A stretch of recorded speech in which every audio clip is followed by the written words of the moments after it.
জামাতের যিনি আমির তিনি বলেছেন যদি আল্লাহ আমাদের সম্মানিত করে ক্ষমতায় বসায় আমরা বিএনপিকে নিয়েই ক্ষমতায় যাব। আর তার মানে তার উদ্দেশ্য যদি জামাত ক্ষমতায় যায় হয়তো খালেদা জিয়া হবে রাষ্ট্রপ্রধান।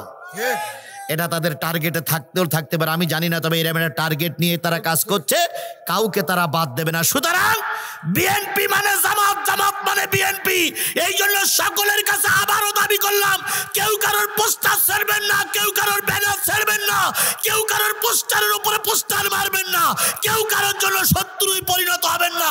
আমরা সবাই ভাই ভাই, যার সেই কথা বলুক, ভোট কেন্দ্রে গিয়ে যারে খুশি তারে ভোট দেন, আমরা কোনো বাধা দেব না। এই সময় যদি খালেদা জিয়া বিদায় নেয় আরো বিপদ আসবে। কথা বলেন, কারণ খালেদা জিয়ার দীর্ঘদিনের রাজনৈতিক অভিজ্ঞতা আছে। তিনি যদিও ময়দানে যদি নাও আসে, তিনি একটা বুদ্ধি দিতে পারে, যে বুদ্ধির কারণে দেশের মোড় ঘুরিয়ে যেতে পারে। কথা বলেন ঠিক না ঠিক? এই সময় সাইদির বড় প্রয়োজন ছিল, এই সময় নিজামীর বড় প্রয়োজন ছিল, এই সময় আলী হাসান মুজাহিদের বড় প্রয়োজন ছিল, এই সময় আব্দুল কাদের মোল্লার বড় প্রয়োজন ছিল, এই সময় বিএনপির সালাউদ্দিন কাদের চৌধুরীর বড় প্রয়োজন ছিল। কথা বলেন ঠিক না বেঠিক? আমরা সবাইকে হারাইছি, এখন যদি ম্যাডাম খালেদা জিয়ারে হারাই আমরা দেশে নিঃসন্দেহ মুরব্বী শূন্য হয়ে যাব। এই জন্য আল্লাহর কাছে দোয়া করি, আল্লাহ অন্তত আরো কিছুদিন খালেদা জিয়ারা আমাদের মাঝে বাঁচাই রাখো। কারণ মুরব্বী ছাড়া চলা যায় না, মুরব্বী ছাড়া দলের নির্দেশনা পাওয়া যায় না। অন্তত দলের নির্দেশনা দেওয়ার জন্য ডাক্তার মোহাম্মদ শফিকুর রহমানের মতন মুরব্বী আর খালেদা জিয়ার মতন মুরব্বী আমাদের মাঝে বাঁচাই রাখো। কারণ তারা যে দিক নির্দেশনা দেবে ওটা জাতির জন্য কল্যাণ, জাতির জন্য কল্যাণ, জাতির জন্য কল্যাণ।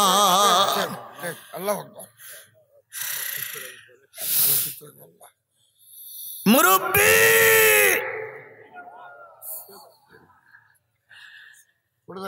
হাজত হতে পারে, মুরব্বী মানুষ। জি, পিছন দিক তাকাইছে মানে আবার আসবে, আবার হবে তো দেখা, এ দেখা শেষ দেখা নয় তো। আমার ভাইরা, আমার ভাইরা, আল্লাহর নবী অহুদের যুদ্ধে যাবে কয়জন লোক নিয়ে? 1000। কয়জন নিয়ে কেটে বলল? 300। সাথে ভাই ভাই ভাই সাথে থাকলো কয়জন? 700। 700 লোক নিয়ে আল্লাহর নবী যুদ্ধে যাবেন। মনে বড় ব্যথা। যেমন দেখেন 18 কোটি মানুষ আমাদের দেশে আছে, একটা খালেদা জিয়া অসুস্থ, সবার মনে ব্যথা।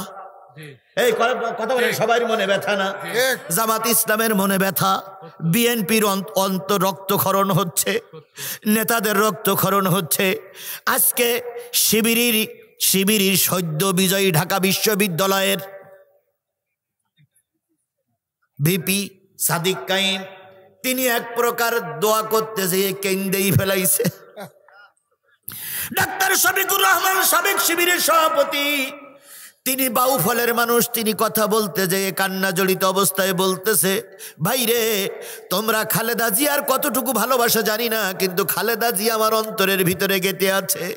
কারণ তিনি একবার একটা প্রতিযোগিতায় ফার্স্ট হয়েছিলেন, তাই খালেদা জিয়া তার গলায় একটা মেডেল পরাচ্ছিলেন। খালেদা জিয়ার সামনের থেকে যখন তিনি মেডেলটা নিচ্ছিলেন তখন খালেদা জিয়া কানের কাছে মুখটা নিয়ে বলেছিলেন, কারে শফিকুর রহমান নাকি শফিকুল ইসলাম মাসুদ, তোমার বাড়ি কোথায়? তিনি শফিকুল ইসলাম মাসুদ বললেন, ম্যাডাম আমার বাড়ি বাউফলে। খালেদা জিয়া বলেছিলেন, তুমি অনেক দূর থেকে এসেছো, আমি দোয়া করি তুমি অনেক বড় হও, আমি দোয়া করি তুমি অনেক উপরে ওঠো, তুমি অনেক দূর থেকে এসেছো, তোমাকে অনেক দূরে যেতে হবে। শফিকুল ইসলাম মাসুদ গতকাল সেই কথাটা স্মরণ করে বলতেছে, আমার মুরব্বীদের ভিতরে খালেদা জিয়া ছিলেন একজন মুরব্বী, তিনি আমাকে অনুপ্রেরণা দিয়েছিলেন, শফিকুল ইসলাম তোমাকে অনেক উপরে উঠতে হবে। আমার আল্লাহ পাক আজকে এত উপরে নিয়ে আসছেন, তার মূলে হলো খালেদা জিয়ার দোয়া। 18 কোটি মানুষের ভিতরে অনেকেই মারা গেছে, সবাইকে মানুষ স্মরণ করে না, স্মরণ করে শহীদ প্রেসিডেন্ট জিয়াউর রহমানকে, স্মরণ করে আল্লামা সাঈদীকে, কথা বলেন ঠিক না বেঠিক, স্মরণ করে মতিউর রহমান নিজামীকে, স্মরণ করে আলী হাসান মোহাম্মদ মুজাহিদকে। সবাই কিংবদন্তি হতে পারে না, আল্লাহ পাক কিছু কিছু মানুষকে কিংবদন্তি নেতা বানায়। তার ভিতরে এখন আছে খালেদা জিয়া। ম্যাডাম কাল্লা সুস্থ করে দিক, ম্যাডাম কাল্লা সুস্থ করে দিক, ম্যাডাম কাল্লা সুস্থ করে আমাদের মাঝে আবার ফিরে আসার তৌফিক দান করুক। ভাই যার যা মনে চায় ভোট দেবেন, কিন্তু দেশটা তো আমাদের সবাই, দেশটা সবাই না ভাই। আপনার ভালো লাগতেছে গত বছর বিএনপিতে ভোট দিয়েছিলেন, এবার ভালো লাগতেছে দাড়ি পাল্লায় দেন। আপনার দাড়ি পাল্লায় ভালো লাগতেছিল, এখন বিএনপির ভালো লাগতেছে দেন। কিন্তু দেশের চাইতে এই সমস্ত নেতারা বড়, কারণ এরা যদি হারিয়ে যায় দেশ চলবে কি করে, চলবে কি করে, চলবে কি করে? অবশ্যই চালানোর মালিক কে? আল্লাহ, আল্লাহ। কিন্তু এখন আমাদের সামনে তো এরকম দেখার দরকার। বলুন তো, আল্লামা সাঈদী মারা গেছে, যত বড় সাঈদীর বিকল্প বক্তা আসুক, সাঈদীর মতন আর কেউ হতে পারবে? জোরে বলেন, হতে পারবে? সুতরাং সাঈদী সাঈদী, সাঈদীর বিকল্প আর কেউ হতে পারেনি, হবে না, হওয়া সম্ভব নয়। আল্লাহ নবী 700 লোক নিয়ে যুদ্ধে যাবেন, মনটা বড় খারাপ। নবীজি যুদ্ধে যাবার 2-3 দিন আগে মসজিদের মেম্বারের ভিতরে যে মেম্বারের পরে বসলেন, মনটা খারাপ। সাহাবীরা জিজ্ঞেস করলেন, ইয়া রাসূলুল্লাহ মনটা খারাপ কেন? নবীজি বললেন, শুনুনি, 300 লোক নিয়ে আব্দুল্লাহ বিন উবাই ইবনে সুলুল যুদ্ধের ময়দান থেকে কেটে পড়েছে। যুদ্ধ আর মাত্র কয়দিন বাকি? 2 দিন বাকি। এদিকে আবু সুফিয়ান 3000 মুসলমান, 3000 কাফের নিয়ে যুদ্ধের ময়দান আস্ফলন করতেছে। আসো যুদ্ধ হবে, আসো মোকাবেলা হবে, আসো তোমার সঙ্গে বোঝাপড়া হবে। এমত অবস্থায় 300 লোক নিয়ে কেটে পড়া ইসলামের পায়ে কুরুল মারার সমান। কথা বলেন, কথা বলেন, কথা বলেন। এতদিন পর্যন্ত আপনারা ফতোয়া দেন নাই, দিন কায়েমের পক্ষ থেকে সরে পড়েন নাই। এখন একটা লোক ফতোয়া দিয়ে সরে যাওয়াটা ইসলামের পায়ে কুড়াল মারার সমান। কথা বলেন, কথা বলেন, কথা বলেন, ঠিক না বেঠিক? আল্লাহর নবী যখন দেখলেন 300 লোক নিয়ে কেটে পড়ল আব্দুল্লাহ বিন উবাই, আল্লাহর নবী তখন মন খারাপ করলেন।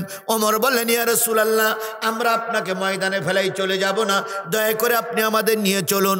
নবীজি তারপরে বললেন, আরো একটু দাওয়াতি কাজ করি 2 দিন, দেখি আর কোন লোক ইসলামের ছায়াতলে আসে কিনা। তোমরা কি এমন কোন লোকের নাম বলতে পারো যেই লোকটা ইসলামের ছায়াতলে আসলে ইসলামের উপকার হবে? একজন দাঁড়িয়ে বলেন, ইয়া রাসূলুল্লাহ এই মদিনার এই মসজিদ থেকে 10 কিলোমিটার দূরে একটা যুবক বসবাস করে, নাম তার আমর। কি নাম? আমর বিন সাবেত। আমের, আমর আর ওমর 2 জন কিন্তু এক লোক নয়, আমর আলাদা, ওমর আলাদা। আমর বিন সাবেত আর ওমর ইবনে খাত্তাব 2 জন আলাদা। একজন আমর বলে একটা যুবক আছে, যুবকটার বয়স 24 থেকে 25। এই যুবক জীবনে কারোর কাছে হারে মানিনি, কোন যুদ্ধে কারোর কাছে পিঠ মাটিতে ঠেকতে দেই নাই। যে যুদ্ধে গেছে আমর বিজয় অর্জন করেছে। বিশ্বের বিভিন্ন দেশে যুদ্ধ হয়, যখন 2 দল দীর্ঘদিন যুদ্ধ করে টিকতে না পারে, আমরকে তারা ভাড়া করে নিয়ে যায়। ইয়া রাসূলুল্লাহ যদি আমরের কাছে দাওয়াত নিয়ে যাওয়া যেত আর আমর যদি ইসলাম গ্রহণ করত, মুসলমানদের হাত অনেক শক্তিশালী হয়ে যেত। নবী বলেন, আল্লাহর বান্দা তার বাবার নাম বলো, বংশের পরিচয় বলো, মদিনার থেকে কত দূর যেতে হবে বলে দাও, আমি আগামীকাল আল্লাহর নবী দাওয়াতে তাবলীগ নিয়ে তার বাড়ি যাব।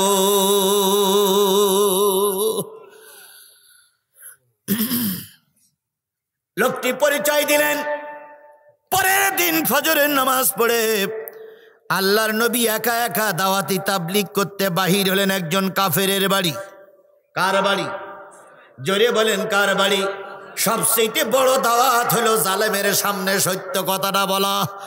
আফজালুল জিহাদ কালিমাতুল হক ইন্দা সুলতানুন জায়ের।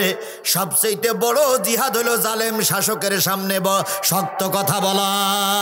আজকে বিএনপি পাওয়ারে, জামাত টেবিলে বড় বড় হুজুররা বড় বড় কথা বলতেছে, কিন্তু বিগত 17 বছর ওই জালেমদের সামনে যারা কঠিন কথা বলেছিল প্রকৃত বাঘের বাচ্চা ছিল তারা।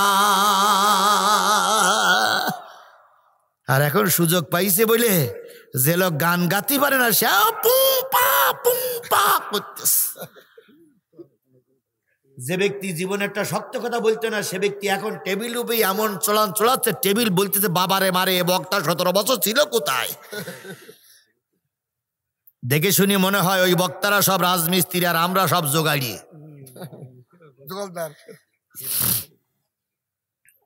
বন্ধুগণ, কুলাতি উল্লাহ রাসূলের পরে কথা বলছি, খেয়াল করুন। আল্লাহ নবী সাল্লাল্লাহু আলাইহি সাল্লাম দাওয়াতি কাজ করতে করতে কয় মাইল গেল? 10 মাইল দূরে যেয়ে দেখে খেজুর বাগানের ভিতরে ছোট্ট একটা সিমসাম ঘর। আমি বুখারীর হাদিস বলতেছি, কওমি হুজুর না, আলিয়ার হুজুর না, মাদ্রাসার মুহতামিমরা, মাদ্রাসার শিক্ষকরা যদি থাকেন, বুখারীর হাদিস বলতেছি। ইমাম বুখারী একটা হাদিস পড়াতে গিয়ে ছাত্রদের বলেছিলেন, ও আমার ছাত্ররা, পৃথিবীতে কিছু বিরল ঘটনা আছে। সেটা হলো পৃথিবীতে কিছু বিরল ঘটনা আছে, যারা জান্নাত পাওয়ার উপযুক্ত না তারা জান্নাতে যাবে। যেমন পৃথিবীর একটা কুকুর যাবে জান্নাতে। কয়টা কুকুর? একটা কুকুর। পৃথিবীতে একটা ঘোড়া যাবে জান্নাতে, পৃথিবীতে একটা উট যাবে জান্নাতে, পৃথিবীতে একটা খেজুর গাছ যাবে জান্নাতে, পৃথিবীতে একজন বেনামাজি যাবে জান্নাতে। ছাত্ররা বললেন, যেখানে আল্লাহ নিজেই বলেছেন ক্বালু লাম নাকু মিনাল মুসাল্লিন, যারা বেনামাজি তারা যাবে কি বলে সাকার নামক জাহান্নামে। আপনি বলতেছেন একজন বেনামাজি যাবে জান্নাতে, আপনি দয়া করে বুঝাই বলুন, নতুবা আপনি শিক্ষক বলে আপনারা ছেড়ে দেওয়া হবে না। তখন ওস্তাদ যে হাদিসটা বলেছিলেন আমি সেই হাদিসটা বলতেছি। ওস্তাদ বলেছিলেন, ইমাম বুখারী বলেছিলেন, তালি শোনো। এবার ইমাম বুখারী বলতে শুরু করলেন, রসুল দাওয়াতি কাজ নিয়ে গেলেন আমরের বাড়িতে, যেয়ে দেখে বারান্দায় একটা বুড়ি মানুষ, যে দিক থেকে নবী মোহাম্মদ গেছে তার উল্টো দিক ফিরে বসে কাজ করতেছে। আমর ঘুমাচ্ছে, সারাদিন গুন্ডামি করে, সারা রাত গুন্ডামি করে, সকালবেলা ঘুম পড়তেছে।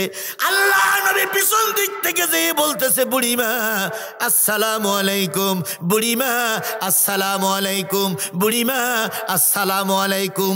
বুড়ি যে দিক ফিরেছিল সেই দিক ফিরে বলতেছে, যে এসেছো যে পথ দিয়ে ওই পথ দিয়ে ফিরে যাও।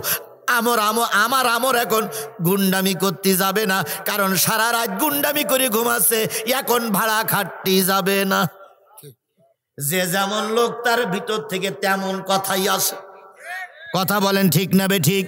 যারা ইসলামের পক্ষের লোক তারা বলবে হুজুর ঠিকই বলেছে, যারা ইসলাম বিরোধী তারা কালকে বলবে না না জিহাদিরা তো কঠিন কথা বলা ঠিক নয়।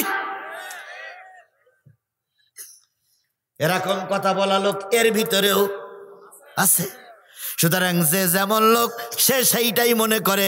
যারা কোরআনের সৈনিক তাদের কাছে ঠিক আছে, যারা কোরআন বিরোধী তারাই দেখবেন বিভিন্ন সমালোচনা করবে। আমি তো এই দিয়ে বলি, যদি তুমি এতই ভালো ওয়াজ বোঝো তাহলে হুজুর ভাড়া করে আনা দরকার কি? তুমি নিজে করো না কেন? কালকে দেখবেন গোদার ভাড়া কিছু হুজুররা বলবে, হ্যাঁ কালকে একটা ওয়াজ হইল, এটা ওয়াজ হইল। এইবার যদি বলেন যে হুজুর তাহলে কাল আগামী বছর আপনি ওয়াজ করবেন, আমরা আর বাইরের হুজুর ফাও টাকা দিয়ে আনবো না, আপনি ওয়াজ করবেন, এই 20 লোক হয়, তখন দেখবেন মুখটুক কাসুমাসু করি বলে আমি ও লাইনের লোক না। তাহলে এক একজনের লাইন আলাদা। কথা বলেন ঠিক না বে ঠিক? ভ্যানওয়ালা বড় গাড়ি চালাতে পারে না, আবার বাসওয়ালা হেলিকপ্টার চালাতে পারে না, আবার যে হেলিকপ্টার চালায় সে কি বলে নদীর পাইলট হতে পারে না। এক একজনের দায়িত্ব এক এক রকম। লোকের কাটি দিও না, কাটি দিও না, কাটি দিও না। এতই যদি ভালো বোঝো তো এখানে এসে বলো না কেন? তুমি মসজিদে আধা ঘন্টা আলোচনা করো, সব মুসল্লিরা অসন্তুষ্ট, আর আমাকে 2.5 ঘন্টা কথা বলতে হয়। দয়া করে এই জায়গায় এসে দেখো ঠেলার নাম বাবাজি। আজকে তো ইমামও যেমন হয়েছে, কমিটিও তেমন হয়েছে। ইমামরা হয়েছে দালাল আর কমিটিরা হয়েছে সুদখোর। মসজিদ কমিটির সভাপতি সেক্রেটারি একক তো নামাজ পড়ে না। মসজিদ কমিটির সভাপতি সেক্রেটারি মুতিয়ে পানি নেয় না, এদিক এক বাড়ি ওদিক এক মেরিজ বেরিয়ে শুক্রবারের দিন যেই বলে আমি সেক্রেটারি, আই বেটা বেরো মসজিদ থেকে, তুই বেনামাজি গাঁজাখোর, তুই কে মসজিদের সেক্রেটারি রে? ইন্নামা ইয়ামুরু মাসাজিদাল্লাহি কামান আমানা বিল্লাহি ওয়াল ইয়াউমিল আখিরি আকামুস সালাহ ওয়া আতুজ যাকাত ওয়া লাম ইয়াখশা ইল্লাল্লাহ। এই পাঁচটা গুণ যাদের ভিতরে নাই তারা মসজিদ কমিটির সভাপতি হতে পারবে না, সেক্রেটারি হতে পারবে না, ক্যাশিয়ার হতে পারবে না, মসজিদ কমিটির সদস্য হতে পারবে না। এই জন্য যারা নামাজিরা তারা মসজিদ কমিটির সভাপতি হতে পারবে না, সেক্রেটারি হতে পারবে না। তুমি দলের নেতা তাই কি হয়েছে, তুমি ধনী তাতে কি হয়েছে, তুমি মুখে পারি না উনি তুই মসজিদ কমিটির সদস্য হতে পারবে না। বেরিয়ে যাও, বেরিয়ে যাও, বেরিয়ে যাও। 5 ওয়াক্ত নামাজ পড়ে না শুক্রবারের দিন, আমি সেক্রেটারি, তোমার সেক্রেটারির গুলি মারি, তোমার সেক্রেটারি। মসজিদ কমিটির সভাপতি সেক্রেটারি হবে যে 5 ওয়াক্ত নামাজ পড়ে। বেনামাজি মসজিদ কমিটির সদস্য হতে পারবে না। আল্লাহর নির্দেশ, আল্লাহর নির্দেশ, আল্লাহর নির্দেশ। আলেমদেরকে শুনি দেখবেন, আলেমদেরকে আমার কথার সঙ্গে যদি আলেমদের কথা একমত না হয়, 16 তারিখে আমি শিকড় কাহালু আসবো, ওই জায়গায় বোঝাপড়া হবে। ডিসেম্বরের 16 তারিখ শিকড় কাহালু বোঝাপড়া সেখানে হবে। সুতরাং ভুল ধরার আগে নিজের ভুলটা সংশোধন করো। আল্লাহ আমাদের সংশোধন হয়ে চলার তৌফিক দান করুক, সকলে মিলে বলুন আমিন। আল্লামা সাঈদী জাতীয় সংসদে দাঁড়িয়ে বলেছিলেন, কৌমি আমার ডাইন চোখ, আলিয়া আমার বাম চোখ। কৌমি আর আলিয়া ভাই ভাই, কথা বলেন, কথা বলেন, কথা বলেন। আল্লামা সাঈদী কখনো কৌমিকে খারাপ চোখে দেখেননি, আলিয়াকে খারাপ চোখে দেখেন নাই। আর তুমি আর আমি একটু বক্তা হয়েছি, একটু মাথায় পাগড়ি পরেছি, একটু বড় লম্বা জামা গায়ে দিছি, ফতোয়ার আন্দাজ পাও না। ফতোয়া দিয়ে কতটুক সংশোধনী এনেছো। আর আল্লামা সাঈদী জাতীয় সংসদটা শিরক মুক্ত করে কবরে গেছে। ঠিক। বাংলাদেশের, হ্যাঁ শোনেন, বাংলাদেশের স্বাধীনতার পরের থেকে 12 বার সরকার পরিবর্তন হয়েছে, 12 জন রাষ্ট্রপ্রধান হয়েছে। কোন রাষ্ট্রপ্রধান, কোন সরকার প্রধান সৌদি আরবের মক্কা নগরীতে কাবার চত্বরে আরাফাতের ময়দানে নিম গাছ লাগাইয়ে যে জাতির কল্যাণের জন্য কাজ করিনি। একজন রাষ্ট্রপতি মাত্র ওখানে নিম গাছ লাগিয়ে জাতির কল্যাণের জন্য উপকার করেছিলেন। তিনি বগুড়ার পোলা শহীদ প্রেসিডেন্ট জিয়াউর রহমান। এখনো গাছ আছে ইনশাআল্লাহ। সত্য কথা বলতে আমার মনেও বাধে না, সত্য কথা আমাকে বলতেই হবে। কথা বলেন, কথা বলেন, কথা বলেন। দারুণ হচ্ছে। আরো শুনবেন, আমি যেমন সাঈদীকে ভালোবাসি, আমি শহীদ প্রেসিডেন্ট জিয়াউর রহমানকেও ভালোবাসি। কারণ যাদের ভালো গুণ আছে সে কথাটা ভালো বলতেই হবে। কথা বলেন, কথা বলেন, কথা বলেন। যদিও আমি বিএনপি করি না, কিন্তু বিএনপির ভাইরা আমার অন্তরের ভাই। কারণ একসঙ্গে মামলা খাওয়া পার্টি, একসঙ্গে জেলে যাওয়া পার্টি, একসঙ্গে রিমান্ডে যাওয়া পার্টি, একসঙ্গে মিছিল করা পার্টি, একসঙ্গে সরকার চালানোর জন্য রাস্তায় থাকা পার্টি। সুতরাং আমরা ভাই ভাই, আমাদের ভিতরে কোনো কোন্দল নাই। আমরা ভালোবাসি জেদি ভাইকে। আর আমার আপনার ভালোবাসা কার জন্য? জোরে বলেন কার জন্য? আরো জোরে বলেন কার জন্য? আল্লাহর নবী চলে গেলেন, বুড়ির পিছনে দাঁড়াইছে, মনে আছে? নবী সালাম দিলেন, আসসালামু আলাইকুম আহলাল বাইত। বুড়ি তার ভঙ্গিতে, তার কথায় উত্তর দিল, কে? কে? মোহাম্মদ ইবনে আব্দুল্লাহ। কি চাই? আমাদের সঙ্গে একটু কথা বলতে চাই। বুড়ি বললেন, সারা রাত গুন্ডামি করে মাস্তানি করে ঘুমাইছে, এখন কথা বলবে না। নবীজি বললেন, বুড়িমা, ও মা, তোমার ছেলেকে একটু বলো আব্দুল্লাহর বেটা মোহাম্মদ দেখা করতে এসেছে, হয়তো দেখা করতেই পারে। বুড়ি বললেন, না না, আমার ছেলেরে তুমি চেনো না, যেই বলবো কেউ দেখা করতে এসেছে হয়তো আমার ঘাড়ের ভরে পড়বে। কারণ ছেলে গুন্ডা তো গুন্ডাই, গুন্ডা ভালো হয় না। এরকম গুন্ডা বোধহয় বগুড়ায় ছিল না। এক মার মেয়ের সঙ্গে ধর্ষণ করিয়ে মার মেয়ের নেড়া করে দিয়েছিল এই বগুড়ার গুন্ডারা। কে দেয়নি? দেয়নি, দেয়নি। রাজপথে বিএনপির ছেলেদের গুলি করে মেরেছিল এই বগুড়ার গুন্ডারা। সেই গুন্ডারা এখন তাকিয়ে দেখো, বগুড়ায় বিএনপি জামাত মিলেমিশে আছে, তোমরা সবাই পালিয়ে গেছো।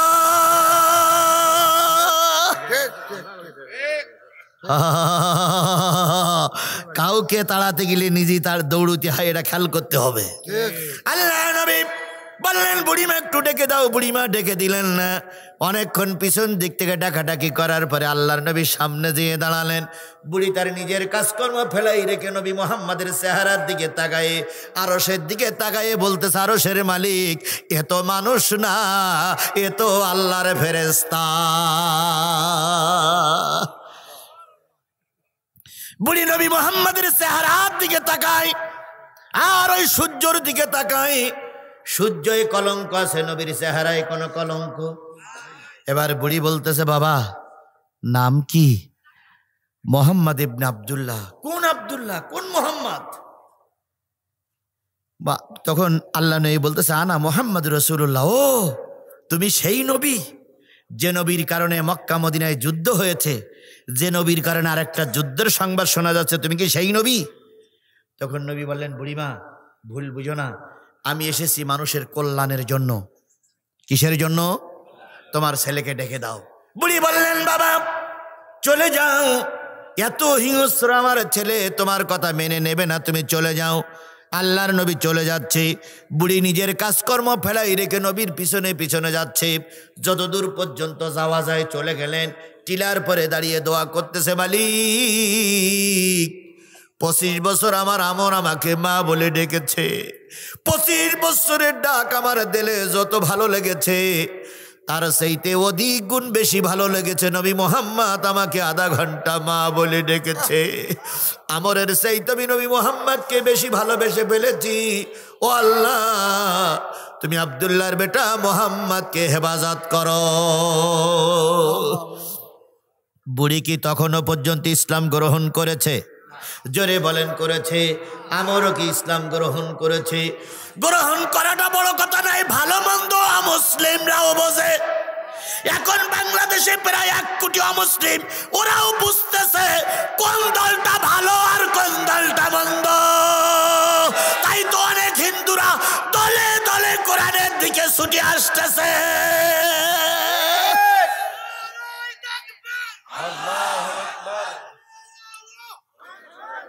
কথা ঠিক না বেঠিক? কথা ঠিক না বেঠিক?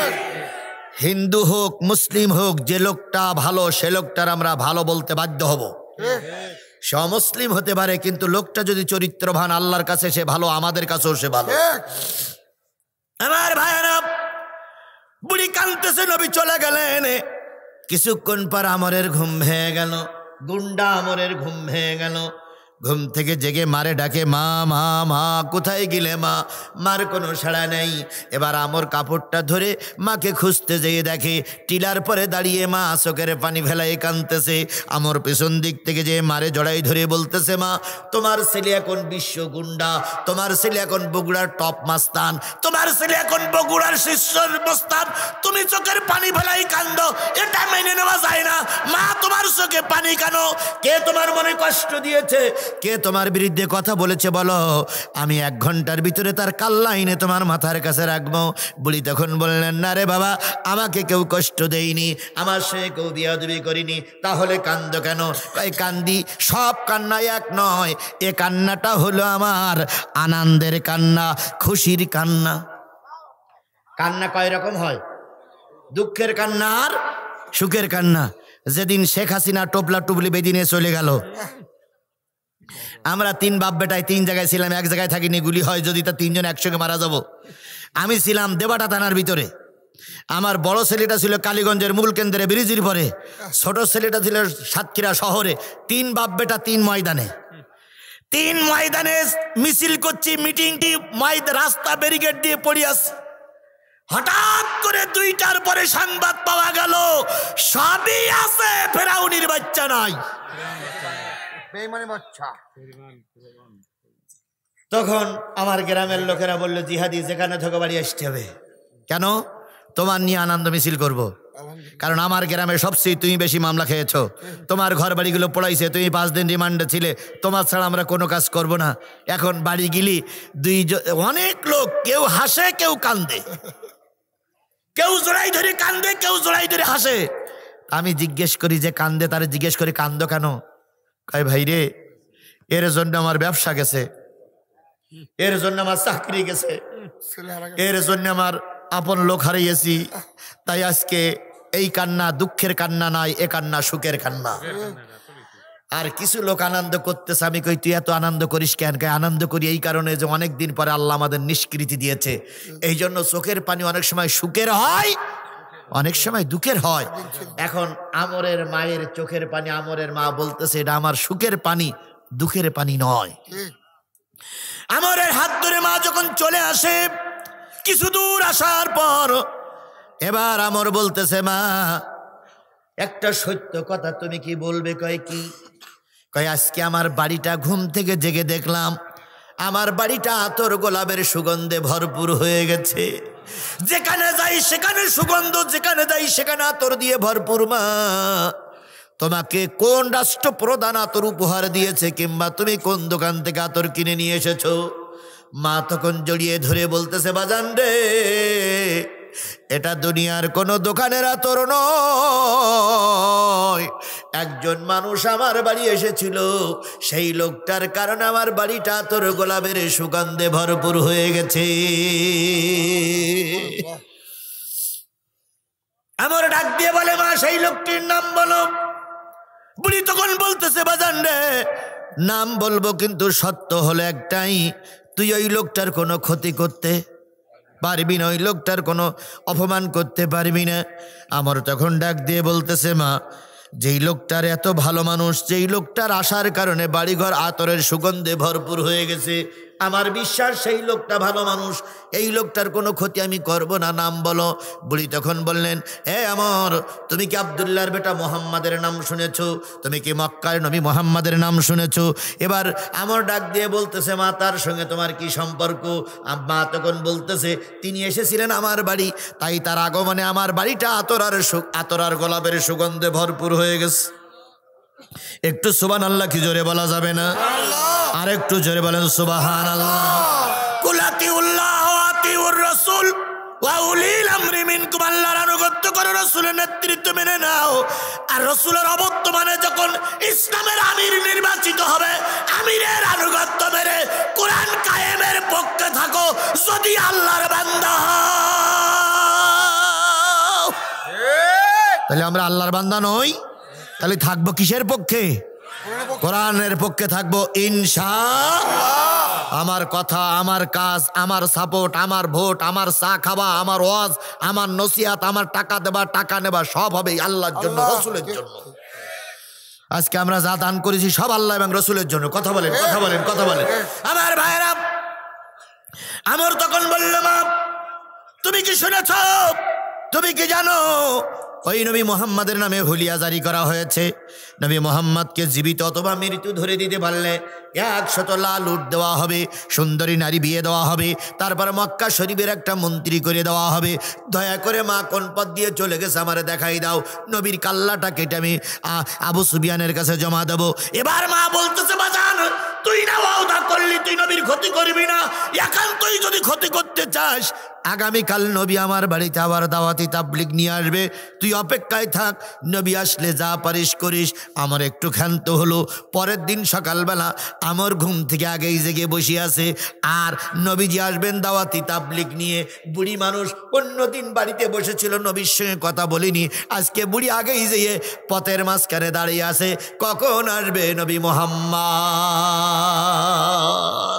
কালকে ছিল নবী বুড়ি ইসলামের শত্রু, আজকে হইছে বুড়ি ইসলামের খাদেমা। এরকম ঘর, এরকম পরিবেশ আমাদের দেশে আছে না নাই? স্বামী বাম দলের রাজনীতি করে আর স্ত্রী ইসলামী দলের রকম। স্বামী বৈঠক সহ্য করতে পারে না, স্ত্রী প্রতি সপ্তাহে গ্রামে গ্রামে তালিম করে বেড়ায়। এরকম নাই?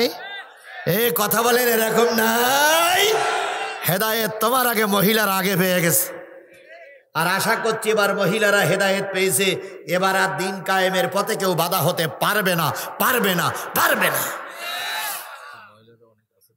আমার মা বোনদেরকে বলি আপনারা যে পথে আছেন সেই পথেই থাকুন, কারণ আপনার স্বামী আপনার কবরে যাবে না, আপনার ছেলে মেয়ে আপনার কবরে যাবে না। আপনার কৈফিয়ত দেওয়ার জন্য আপনাকে কোরআন হাদিস মেনে চলতে হবে। স্বামী আর স্ত্রী ছেলে মেয়ে সবাই যদি কোরআনপন্থী হয়ে যায়, ওই ঘরটা হয় জান্নাতের ঘর। আর কেউ কোরআনপন্থী কেউ কোরআন বিরোধী, সে ঘরটা হয় জাহান্নামের ঘর।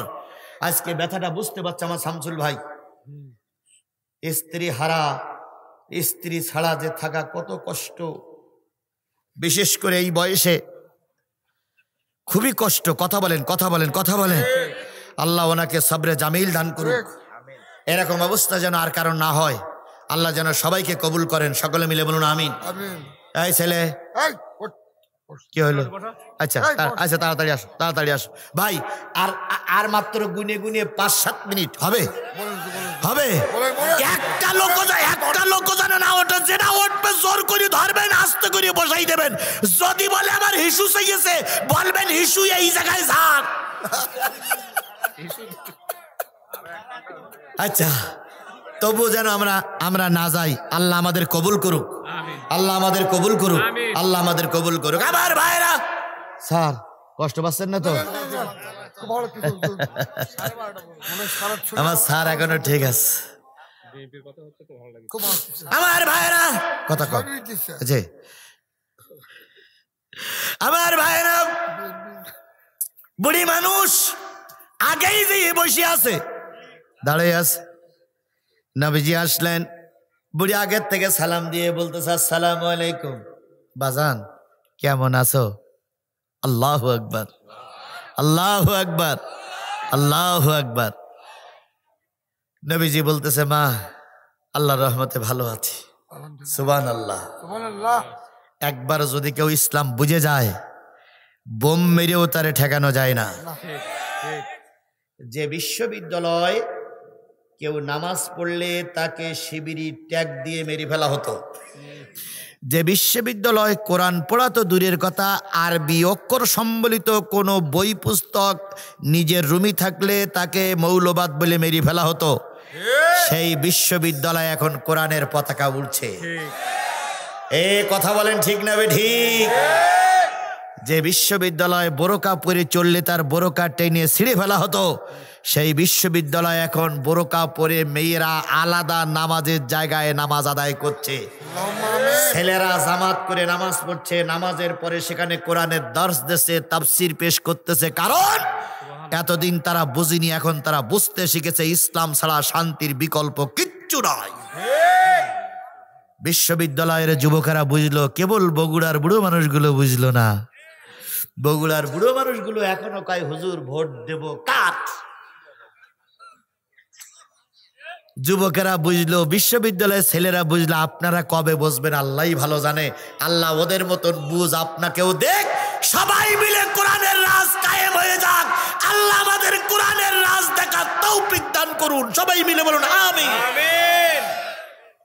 বিএনপির ভাইরা ভুল বুঝেন না। যে স্যার বলেছিল 11:30 পর্যন্ত, সেই স্যার বলতেছে 12:30 পর্যন্ত। তাহলে আমি যাবো কোন দিকে? শামসুল ভাই বললো যে 11:30 পর্যন্ত, শামসুল ভাই বলতে চালান চালান চালান চালান, তাহলে চলবে চলবে। চলে যেন না ভাই, আমি খেয়াল করতেছি। সারা রাত ওয়াজ করলে আমি কালকে আবার ওয়াজ করতে পারবো না, আমার খেয়াল আছে। আমার ভাইয়েরা বুড়ি ডাক দিয়ে বলে বাবা কেমন আছো? নবী মোহাম্মদ বললেন মা ভালো আছি, আপনি কেমন আছেন? আলহামদুলিল্লাহ। বুড়িয়ার নবী দুইজন কথোপকথন করতেছে। এমন সময় আমরের ঘুম ভেঙে গেল। যত সময় যাচ্ছে তত গুরুত্বপূর্ণ কথা আসবে, খেয়াল করুন। আমরের ঘুম ভেঙে গেল। আমর যেয়ে আস্তে করে পিছন দিক থেকে কান তরবারি নিয়ে নবীজি মোহাম্মদের কাঁধের পরে তরবারির মাথাটা ঠেকাই বলতেছে মান আনতা ইয়া শায়েখ, মান আনতা ইয়া শায়েখ। নবীজি মনে হয় ভয় পেয়ে যাবে। এই কথা বলেন, ভয় পেয়ে যাবে। ইসলামের সৈনিক একজন যদি থাকে আর 99 জন যদি বাতিলপন্থী থাকে, সে কখনো বাতিলের কাছে মাথা নত করবে না। এটাই হলো ইসলাম সৈনিকের পরিচয়। নবীজি তরবারির মাথাটা ধরে বললেন আনা মুহাম্মাদুর রাসূলুল্লাহ সাল্লাল্লাহু আলাইহি ওয়াসাল্লাম। ও তুমি সেই মুহাম্মদ, যেই মুহাম্মাদের কারণে মক্কা মদিনায় বদরের যুদ্ধ হয়েছে, যেই মুহাম্মাদের কারণে নেতারা তোমার কাল্লার দাম ঘোষণা করেছে, তুমি কি সেই মোহাম্মদ? তৈরি হও, কাল্লা নিয়ে আবু সুফিয়ানের কাছে জমা দেব, আর আমি 100 উট পাবো, মক্কার একটা অংশের ভাগ পাবো, সবচেয়ে সুন্দরী নারী বিয়ে করতে পারবো। নবী তরবারির মাথাটা ধরে বললেন, ওরে আমর, আমি তোমার মায়ের সামনে কথা বলতেছি, আল্লাহর কোরআন সাক্ষী, বৈধ বাপে যার জন্ম দেয় সে কখনো নবী হত্যা করতে পারে না। সে হোক হিন্দু, সে হোক খ্রিস্টান, সে হোক বন্ধ, সে হোক আওয়ামী লীগ, সে হোক বিএনপি, সে হোক জামাত, যার বাপ বৈধ হয় সে কখনো নবী হত্যা করতে পারে না। যার বাপ বৈধ সে আলেমদের বিরুদ্ধে মিছিল করতে পারে না। এই কথাটা তো আমি এমনি বলে যাই, তাহলে কালকে বলবে হুজুর সব নিজে নিজে বলিস, দলিল নেই। এবার দলিল দেই, ইন্নাল্লাযীনা ইয়াকফুরুনা বিআয়াতিল্লাহ ওয়া ইয়াকতুলুনান নাবিয়্যিনা বিগাইরিল হক ওয়া ইয়াকতুলুনাল্লাযীনা ইয়া'মুরুনা বিল কিসতি মিনান নাস ফাবাশশিরহুম বিআযাবিন আলীম। নিশ্চয়ই যারা কোরআনের কোনো একটা আয়াত অস্বীকার করে ওরা কাফের। সেই দৃষ্টিকোণ থেকে আমরা স্পষ্ট করতে বলতে পারি, বাউল আবুল সরকার কাফের, কাফের, কাফের। কারণ সে কোরআন অবমাননা করেছে। ডাক্তার মোহাম্মদ ইউনূস যতই তার সাপোর্ট গাও, সে মুসলমান থাকতে পারে না। আর কাফের হলে তার সঙ্গে মুসলমানের সম্পর্ক থাকতে পারে না। তাই আল্লাহ বলেন, কোরআনের কোন একটা আয়াত যারা অস্বীকার করে তারা কি? ওয়ায়াকতুলুনান নাবিয়্যিনা বিগাইরিল হক, যুগে যুগে যারা নবীদের হত্যা করেছে ওরাও সব কাফের। ওয়ায়াকতুলুনাল্লাযীনা ইয়া'মুরুনা বিল কিসতি মিনান নাস, যুগে যুগে মানুষের কাছে নবী থাকবে না, হক্কানি আলেমরা থাকবে। এই হক্কানি আলেমদের বিরুদ্ধে মিথ্যা মামলা দিয়ে, রাজাকারের টক লাগাইয়ে, রাজাকারের কি ট্যাপ দিয়ে যারা আলেমদের হত্যা করবে, এরা সব অবৈধ মায়ের অবৈধ সন্তান। সুতরাং আলেমের বিরুদ্ধে যারা মামলা দিয়েছিল, সাইদি রায়ের পরে বগুড়ায় যারা মিছিল বের করেছিল, এদের রক্ত আর এর বাবার রক্ত খোঁজ করেন, নিশ্চয়ই এর জন্ম সময়ের বাপ ঘরে ছিল না। এরা অবৈধ রক্ত দিয়ে দুনিয়ার মুখ দেখেছে। দুই একজন করে ওটা কি ভালো লক্ষণ না খারাপ লক্ষণ? আমার অষ্টা শেষ করতে আর 5টা মিনিট সময় লাগবে, একটু বসেন, দোয়া করি। কলটা আপনার পাশে তো লোক উঠে গেল কি করে? জোর করে ধরে আস্ত করে বসাই দেন, নড়াচড়া করলে 7 জনের সেবি ধরে। ভাই বলেন, এই হাজার হাজার লোকের থেকে 2 জন লোক উঠে গেলে মাহফিলের কোনো ক্ষতি হচ্ছে? কিন্তু ওনার ক্ষতি তো উনি করে যাচ্ছে। আমি তো এখানে জানি, এখানে আমাকে আগেই বলে দেওয়া হয়েছে, আমার যে কায়দাই বলে দেওয়া হয়েছে, আমি কোরআন হাদিস দিয়ে সেই কায়দাই তো কথা বলছি। আমি চাচ্ছি আমার দেশ শান্তিতে পরিপূর্ণ থাক। আমার দেশে কোনো অশান্তি আমরা চাই না। কথা বলেন, কথা বলেন। মারামারি, খুনি আর আমরা চাই না। আমরা দেশে শান্তি চাই, শান্তি চাই, শান্তি চাই। আমার ভাইয়েরা, নবীজি বললেন, আয় আমার আল্লাহর কোরআনের সাক্ষী, বৈধ বাপ দ্বারা যার দুনিয়ার মুখ দেখে তারা নবী হত্যা করতে পারে না। নিঃসন্দেহে আমি আল্লাহর নবী, আমাকে তুমি হত্যা করতে এসেছো, তোমার বাপ ঠিক আছে কিনা মার কাছে জিজ্ঞেস করো। এবার মা বলতেছে, আমার কি শোনালি? তোর বাবা যেদিন ঘরে ছিল, তোর বাবার আর আমার মিলনের মাধ্যমে তুই দুনিয়ার মুখ দেখেছিস, সুতরাং তুই তো নবী হত্যা করতে পারিস না। এবার নবীজি এই কথা বলা অবস্থায় হাতের থেকে আমরের তরবারিটা কি হয়ে গেল? পড়ে গেল। আমরকে বুকের ভিতরে জড়াই ধরে আল্লাহ রসুল বলতেছে, আতিউল্লাহ ওয়ার রাসূল ফাইন তাওয়াল্লাউ ফাইন্নাল্লাহা লা ইউহিব্বুল কাফিরিন।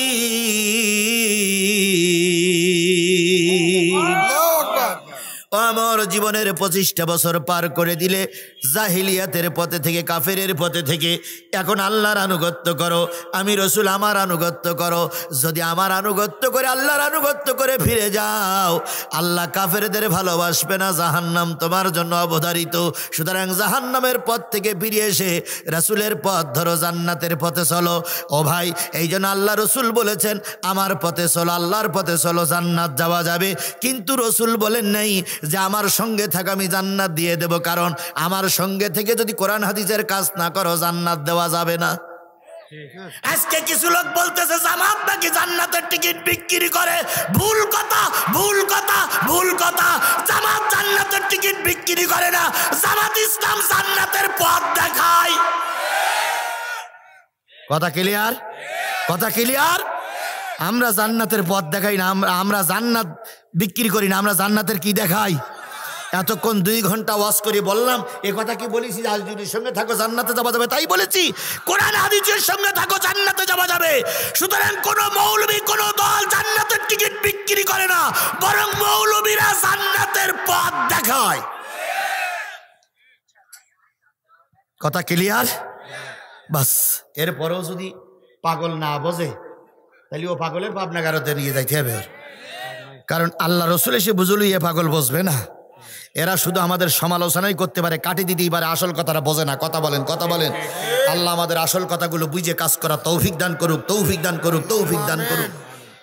হাতের থেকে তরবারিটা পড়ে গেল, রসুল বুকের ভিতরে জড়াই ধরে বলেন, আমার আগামীকাল যুদ্ধের ময়দানে যাব, পারলে এসো।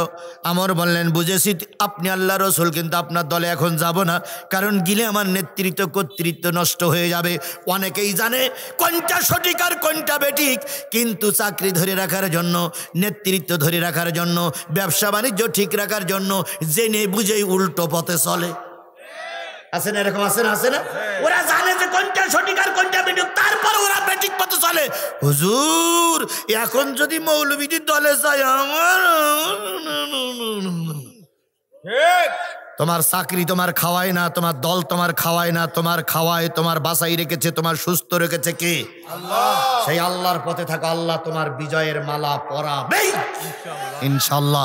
আমরা সেই আল্লাহর পথে থাকতে চাই, আল্লাহ আমাদের কবুল করুক। আমার ভাইয়েরা, রসুল চলে গেলেন। পরের দিন সকালবেলা কয়শো লোক নিয়ে যুদ্ধে হাজির? কথা বলেন। 700 লোক নিয়ে যুদ্ধে হাজির। বিরাট আকারের যুদ্ধ চলছে। আমরের ঘুম ভেঙে গেল। যে প্রতিদিন যেমন সময় ঘুম ভাঙে, আমরের আজকেও ঘুম ভেঙে গেছে। ঘুম ভাঙার পরে দেখে বুড়িমা বারান্দায় মুরগি জবাই করলে যেমন ছটপট করে, কবুতর জবাই করলে যেমন ছটপট করে, ছাগল জবাই করলে যেমন ছটপট করে, বুড়িমা ছটপট করতেছে আর কাঁদতেছে, আল্লাহ নবী মোহাম্মদকে হেফাজত করো, নবী মোহাম্মদকে যুদ্ধের ময়দান থেকে সুস্থ শরীরে বাড়ি ফিরিয়ে আনার তৌফিক দাও। আমরের ঘুম ভেঙে গেল। দেখে বলতেছে, মা কান্দো কেন? কয়, নবী মোহাম্মদ আজকে যুদ্ধের ময়দানে চলে গেছে, যদি শহীদ হয়ে যায় তোর আর আমার সঙ্গে কোনো সম্পর্ক থাকবে না, কারণ যে ছেলে নবী মোহাম্মদকে চিনল না ওই ছেলে আমার সন্তান হতে পারে না। আমরের দিলে একটু পরিবর্তন আসলো। দেখি তো শুধু আমার মা পাগল না, অন্য কেউ পাগল। তাই আমর ঘোড়া নিয়ে মদিনার আনাচে কানাচে ঘুরতেছে। ঘুরতে ঘুরতে যেয়ে দেখে মদিনার মসজিদের সামনে একদল বুড়ো মানুষ, 70-এর উপরে বয়স, তাদেরকে যুদ্ধের ময়দানে নিয়ে যাওয়া হয়নি, তারা কান্নাকাটি করতেছে। এবার আমর জিজ্ঞেস করলেন, বুড়ো মানুষগুলো, মুরব্বীরা কান্দো কেন? মুরব্বীরা স্পষ্ট করে বলতেছে, তুমি যুবক এখনো মদিনায় ঘুরে বেড়াও, আর আল্লাহর নবী 700 লোক নিয়ে উহুদের ময়দানে আবু সুফিয়ানের সঙ্গে মোকাবেলা করার জন্য গেছে। যদি আজকের এই যুদ্ধ নবী মারা যায়, তোমার মতন যুবক আমরা কেটে ফালা ভিল্লা করে ফেলবো, বেরিয়ে যাও। আমার ওখান থেকে বেরিয়ে আসলেন। আসতে যেয়ে দেখে একদল যুবতী মানুষ বাচ্চাগুলো কোলে করে নিয়ে, বাচ্চারা দুধে মুখ লাগায় না, বাচ্চাটাও কান্দে, মাও কান্দে। আমার জিজ্ঞেস করলেন, বোন তুমি কেন কান্দো? বাচ্চাগুলো কান্দে, কেন কান্দে? যুবতীগুলো বললেন, কে তুমি? কি তোমার পরিচয়? তুমি কি জানো না আল্লাহর নবী কাফেরের মোকাবেলা করার জন্য উহুদের ময়দানে গেছে? যদি নবী মারা যায় আমরা তোমাকে জ্যান্ত রাখবো না। বাচ্চাগুলো কেন দুধ খায় না? কয়, বাচ্চাগুলো নবীর এত ভালোবাসে, নবীর মহাব্বতে পড়ে বাচ্চাগুলো দুধ খাওয়া বন্ধ করে দিয়েছে। আর তুমি আমর কেন বুঝলে না? 2টা জায়গার দৃশ্য দেখে আমরের পরিবর্তন আসলো। বুড়ো মানুষ নবীরে চেনে, বুড়ি মানুষ নবীরে চেনে, ছোট্ট শিশু মানুষ নবীরে চেনে, আর আমি কেন চিনলাম না? আমর বাড়িতে আসছে, এসে বলতেছে, মা চোখের পানি মোছো, তোমার আমর উহুদের ময়দানে যাবি। আল্লাহ যারে হেদায়েত দেয় সে এভাবেই হেদায়েত পায়। আর আল্লাহ যার হেদায়েত দেয় না, নবী দাওয়াত দিলে আবু জেহেল মার্কা লোকের হেদায়েত হয় না। আমার চলে গেলেন গোডাউনের ভিতরে, সবচেয়ে দামি তরবারিটা নিলেন, সবচেয়ে ভালো ঘোড়াটা নিলেন, যুদ্ধের পোশাক পরলেন, কালো কাপড় দিয়ে শরীরটা ঢাকলেন, যুদ্ধের ঘোড়ায় চড়ে মাকে শেষ সালাম দিয়ে বললেন, মা আমি যুদ্ধের ময়দানে যাচ্ছি। এবার আমরের মা সামনে এসে দাঁড়ালো। আমর যাওয়ার আগে আমার কাছে একটা কথা শুনে যাও। কি বলতে চাও মা বলো? কই সারা রাত তো গুন্ডামি করে এসে ঘুমাইছিলি, সকালবেলার নাস্তা করতে পারিস নাই, এখন যদি যুদ্ধের ময়দানে যাস পেটে জোর না থাকলে শত্রুর মোকাবেলা করা যাবে না। যাওয়ার আগে বাবা রুটি আর হালুয়াটা একটু খেয়ে যা, যাতে করে পেটে শক্তি আসে। আমার তখন মার গেলে চুমা দিয়ে বলতেছে, মা তুমি না আমার চাইতে নবীরে বেশি ভালোবাসো, তুমি না আমি কলিজার টুকরা পেটের সন্তানের চাইতে নবীরে বেশি ভালোবাসো। মা আমি তোমার হাতের নাস্তা খাইতে যাইয়ে যদি নবী যুদ্ধের ময়দানে শহীদ হয়ে যায়, কিয়ামতের দিন আল্লাহর কাছে মুখ দেখাইতে পারবো না রে মা, পথ ছেড়ে দাও। তোমার আমর যুদ্ধের ময়দানে যাচ্ছে, যদি যুদ্ধের ময়দান থেকে গাজী হয়ে ফিরতে পারি তোমার হাতের নাস্তা খাবো, আর যুদ্ধের ময়দানে যদি শহীদ হয়ে যায় আল্লাহ যেন তোমার আর আমার জান্নাতের সিঁড়িতে নাস্তা খাওয়ার ব্যবস্থা করে দেয়। আল্লাহ যাদের হেদায়েত দেয় তারা এভাবেই হেদায়েত পায়, আর আল্লাহ যাদের হেদায়েত দেয় না তারা নবী এসে দোয়া করলেও হেদায়েত হয় না। এবার আমরের গালের ভিতরে রুটি আর হালুয়া ঢুকাই দিলাম। আমর ঘোড়ার পিঠে চড়ে খাইতে খাইতে যুদ্ধের ময়দানে গেল। যুদ্ধের ময়দানে যে তুমুল বেগে যুদ্ধ চলছে, কালো কাপড় দিয়ে শরীরটা ঢেকে এবার নবীজির সামনে যে সালাম দিয়ে বলতেছি, ইয়া রাসূলুল্লাহ গোস্তাকি মাফ করবেন, বিয়াদবি মাফ করবেন, আপনার আমর যুদ্ধের ময়দানে এসেছে। নবী আমরের দিকে তাকাই বলতেছে, আমর রে সেই তো আসলে, কিন্তু খুব দেরি হয়ে গেছে, বড্ড দেরি হয়ে গেছে। সেই তো কালেমা পড়লে, আরেকটু আগে যদি কালেমা পড়ে আসতে এত বড় সর্বনাশ আমার হতো না। আমর বলেন, ইয়া রাসূলুল্লাহ কি ক্ষতি আপনার হলো? নবী বললেন, আমর রে উহুদের ময়দানে তাকায়া দেখ, আমার চাচা আমির হামজা শাহাদাত বরণ করেছে। কাফেরেরা বুকটা চিরে ফেলেছে, কলিজাটা বের করে হিন্দা নামক একজন পাপিষ্ট মহিলা চিবাচ্ছে। আমির হামজার লজ্জাস্থান কেটে নেছে, আমির হামজার চোখ দুটো তুলে নেছে, আমির হামজার কানটা কেটে নেছে, আমির হামজার পুরুষাঙ্গটা কেটে নিয়েছে। খোলা ময়দানে আমির হামজারে টুকরো টুকরো করে আনন্দ করতেছে। ও আমার তাকায়া দেখ, আমার প্রিয় চাচার কলিজার বোটাটা ধরে কিভাবে আনন্দ করতেছে। যদি আর একটু আগে আসলে হয়তো এত বড় ক্ষতি আমার হয়ে যেত না। আমর বলেন, ইয়া রাসূলুল্লাহ দোয়া করেন, আমি উহুদের ময়দানে গেলাম কাফেরদের প্রতিশোধ নেবার জন্য। নবী বললেন, আমর যাওয়ার আগে কালেমাটা পড়ে যাও। যুদ্ধের ময়দানে যাওয়ার আগে কি করে যাও? কালেমাটা পড়ে যাও। এই যুদ্ধে যদি তুমি শাহাদাত বরণ করো, আমি রাসূল তোমার জন্য জান্নাতের জিম্মাদার। ইমাম বুখারী বলেছিলেন, কয়জন বেনামাজি জান্নাতে যাবে? দেখেন শেষ পর্যন্ত সে মিলান। তবে হ্যাঁ, নামাজ ফরজ হওয়ার আগে যারা মারা গেছে তাদেরকে নামাজের হিসাব দেওয়া লাগবে না। যেমন খাদিজা রাদিয়াল্লাহু তাআলা আনহা মারা গেছিলেন, তখন নামাজ 5 ওয়াক্ত কি হয়নি? ফরজ হয়নি। সুতরাং 5 ওয়াক্ত নামাজের হিসাব খাদিজার দেওয়া লাগবে না। তবে আমরা যারা 5 ওয়াক্ত নামাজ পড়ে নামাজ না পড়ে যদি আমরা মারা যাই, নামাজের কৈফিয়ত না দিতে পারলে জান্নাতে যাওয়া যাবে না। এই জন্য আমরা আজকের থেকে নিয়ত করব, কালেমা পড়ার পরে সর্বপ্রথম যে কাজ সেটা হলো 5 ওয়াক্ত নামাজ পড়া। ইনশাল্লাহ আজকের এই মাহফিল থেকে শিক্ষা নেব, যে যা দল করি 5 ওয়াক্ত নামাজ আমরা কেউ কাজা করব না। আমার ভাইয়েরা, আমর বিন সাবেত রাদিয়াল্লাহু তাআলা কালেমা পড়ে যুদ্ধের ময়দানে গেলেন।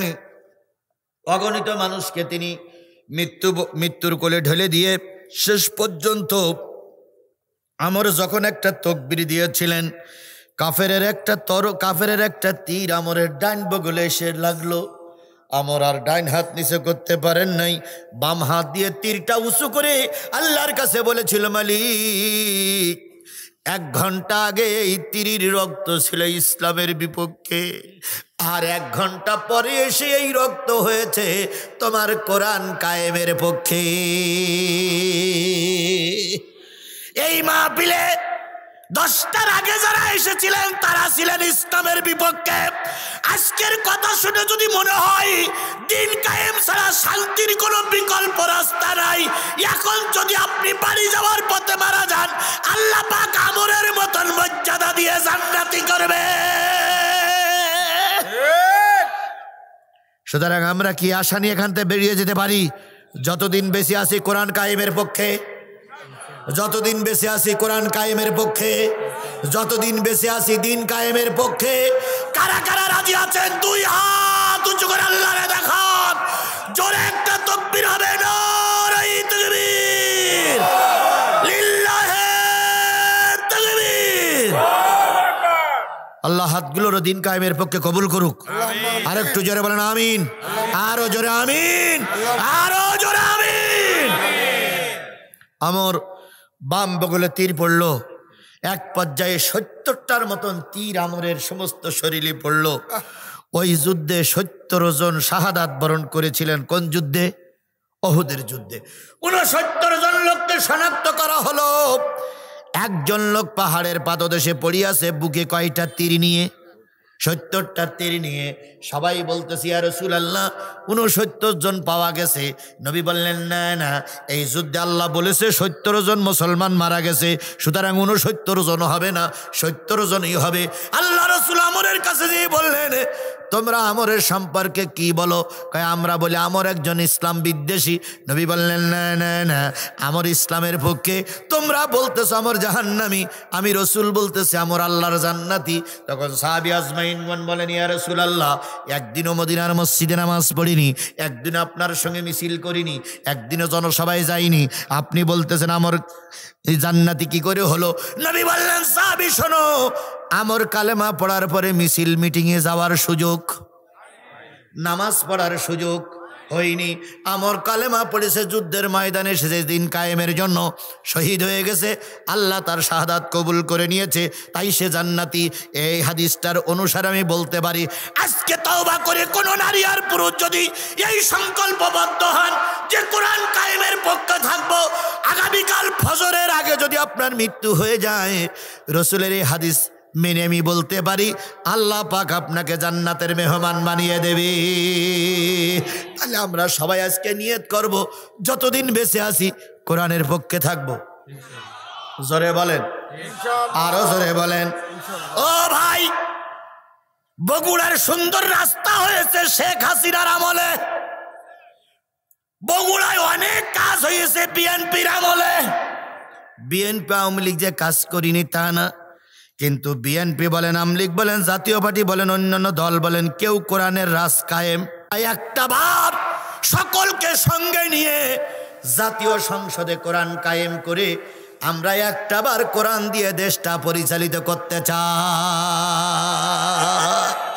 এই কাজে আপনাকেও আমি দাওয়াত দিচ্ছি, আপনিও কোরআনের কর্মী হন। আমরা সবাই কোরআনের কর্মী হয়ে আগামীতে কোরআনের রাজ কায়েম করার জন্য যার যা আছে তাই নিয়ে তৈরি থাকবো। কারা কারা রাজি? 2 হাত উঁচু করে আল্লাহরে দেখান।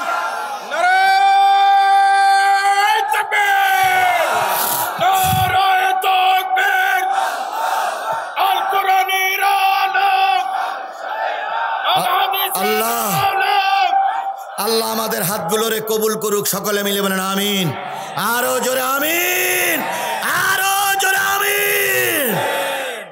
আমাদের ভিতরে যারা অসুস্থ তাদেরকে সবাই আজালা কামেলা দান করুন। বিশেষ করে আমার স্যারকে আল্লাহ কবুল করুন, আমার শামসুল ভাইকে আল্লাহ কবুল করুন, শামসুল ভাইয়ের পরিবারকে আল্লাহ কবুল করুন। আমাদের আজকের যিনি প্রধান অতিথি থাকার কথা ছিল, আপনারাই অসুস্থ।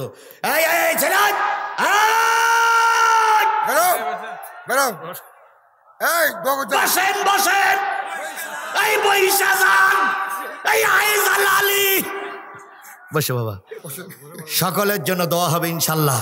সবাই মিলে বলুন আস্তাগফিরুল্লাহ। বলেছি আস্তাগফিরুল্লাহ রাব্বি মিন কুল্লি জামবি ওয়া আতুবু ইলাইহি লা হাওলা ওয়ালা কুওয়াতা ইল্লা বিল্লাহিল আলিয়্যিল আযীম। এই ছেলেরা, হুজুররা, ছোট হুজুররা বসো, তোমরা একদিন বড় হুজুর হবা, তোমরা একদিন বড় হুজুর হবা। আল্লাহুম্মা আমিন, আল্লাহুম্মা আমিন। রব্বানা যালামনা আনফুসানা ওয়া ইন লাম তাগফির লানা ওয়া তারহামনা লানাকুনান্না মিনাল খাসিরিন। রব্বানা ইন্নানা আমান্না ফাগফির লানা যুনুবানা ওয়া কিনা আযাবান নার। রাব্বিরহামহুমা কামা রাব্বায়ানি সগীরা ওয়া কুর রাব্বিরহামহুমা কামা রাব্বায়ানি সগীরা।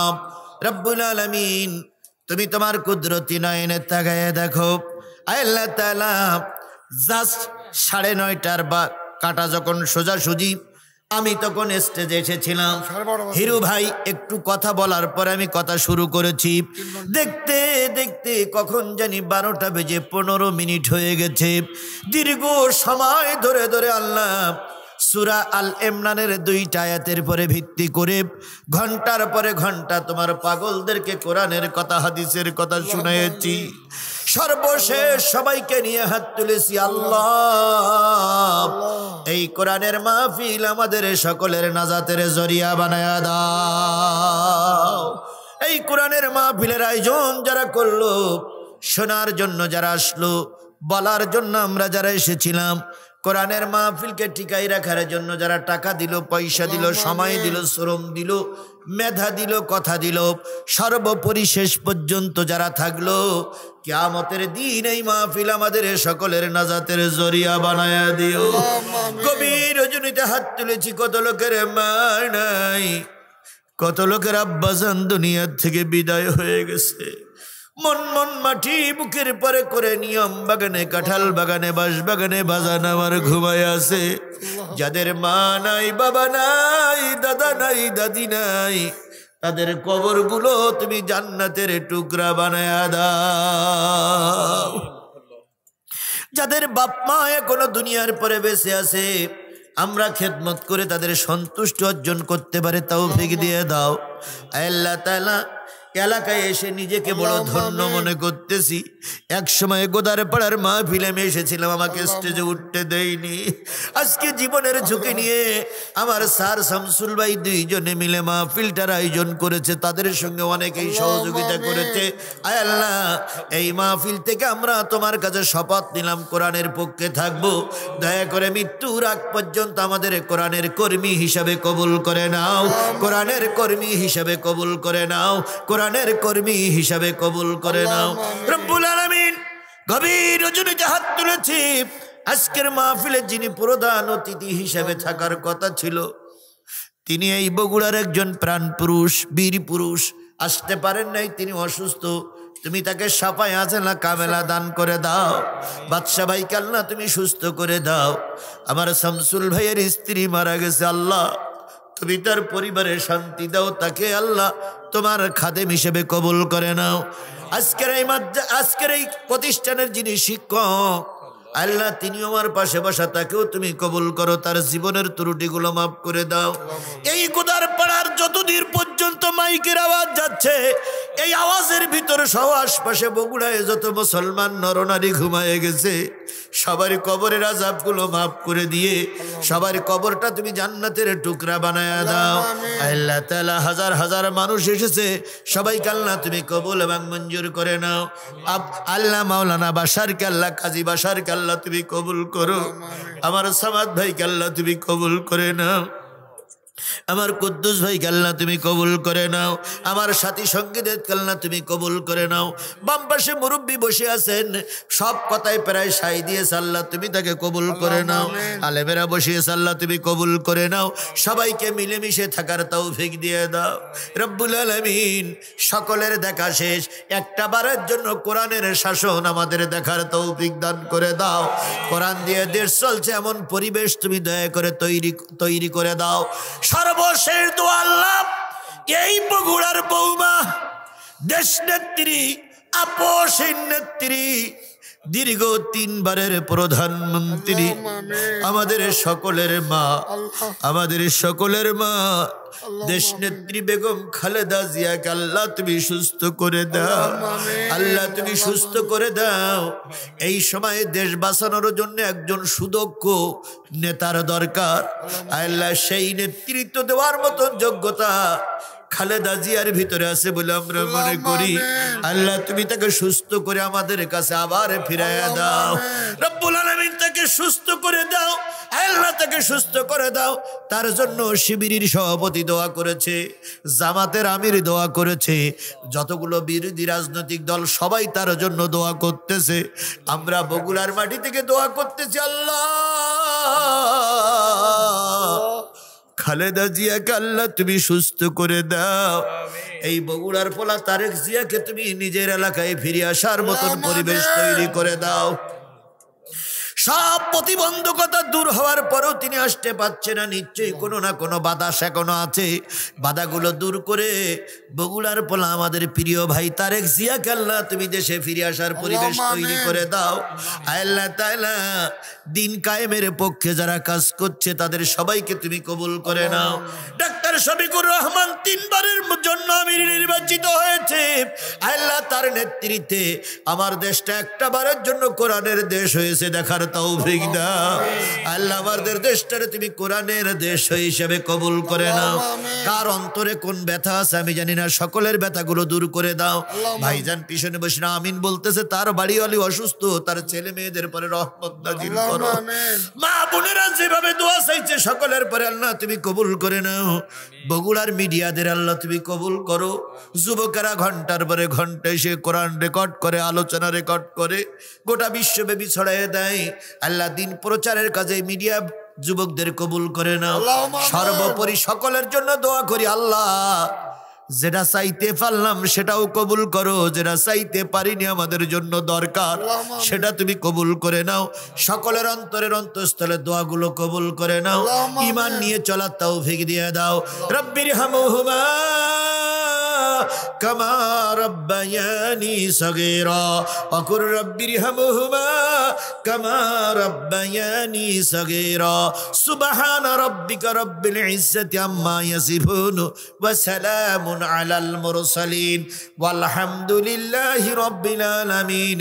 লা ইলাহা ইল্লাল্লাহু মুহাম্মাদুর রাসূলুল্লাহ।